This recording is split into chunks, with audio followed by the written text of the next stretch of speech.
Welcome to steno dictation. Dictation 5 second बाद शुरू होगा। स्टार्ट। अंततः चुनाव आयोग ने देश भर में मतदाता सूचियों के पुनरीक्षण यानी SIR की प्रक्रिया शुरू कर दी। पहले चरण में बिहार में यह काम किया गया था। दूसरे चरण के लिए जिन 12 राज्यों और केंद्र शासित प्रदेशों का चयन किया गया है उनमें से कई में अगले 1 वर्ष में चुनाव होने हैं। अच्छा होता कि यह काम एक निश्चित अंतराल में होता रहता।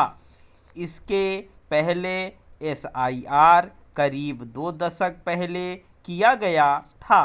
कम से कम अब तो यह सुनिश्चित किया जाना चाहिए कि SIR में इतना अंतराल न आने पाए, क्योंकि अब लाखों लोग नौकरी पेशे के चलते अन्यत्र चले जाते हैं। इनमें से अधिकांश वही बस जाते हैं। इसके अतिरिक्त यह देखने में आता है कि मृतकों के नाम तो मतदाता सूची में बने रहते हैं, लेकिन नए लोगों के नाम उसमें दर्ज नहीं हो पाते। जितना जरूरी यह है कि एक भी अपात्र व्यक्ति मतदाता सूची में स्थान न पाने पाए, उतना ही यह भी कि पात्र व्यक्ति मतदान से वंचित न होने पाए। मतदाता सूचियों को दुरुस्त करना चुनाव आयोग का संवैधानिक अधिकार ही नहीं, स्वतंत्र एवं निष्पक्ष चुनाव की अनिवार्य आवश्यकता भी है। विडंबना यह है कि कुछ दलों को इस आवश्यकता की पूर्ति किया जाना रास नहीं आ रहा है। उन्होंने बिहार में SIR को लेकर आसमान सिर पर उठाया और वोट चोरी के जुमले के सहारे सड़कों पर उतरने के साथ ही सुप्रीम कोर्ट का दरवाजा भी खटखटाया।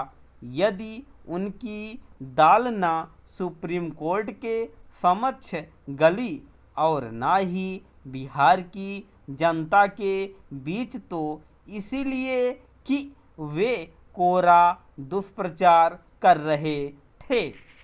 यदि चुनाव का सामना कर रहे बिहार में वोट चोरी का जुमला सुनाई नहीं दे रहा है, तो इसी कारण कि यहाँ की जनता ने यह समझा कि चुनाव आयोग ने जो किया वह समय की मांग थी।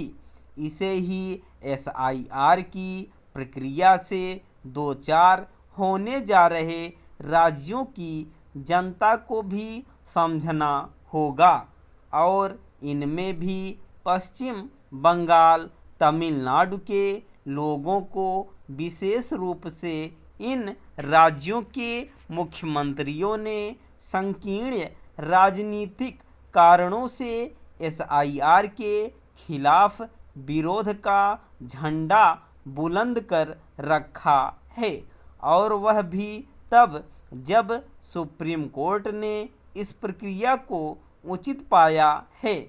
क्या यह विचित्र नहीं कि विपक्षी दल मतदाता सूचियों में गड़बड़ियों की शिकायत भी करते हैं और उनके पुनरीक्षण का विरोध भी।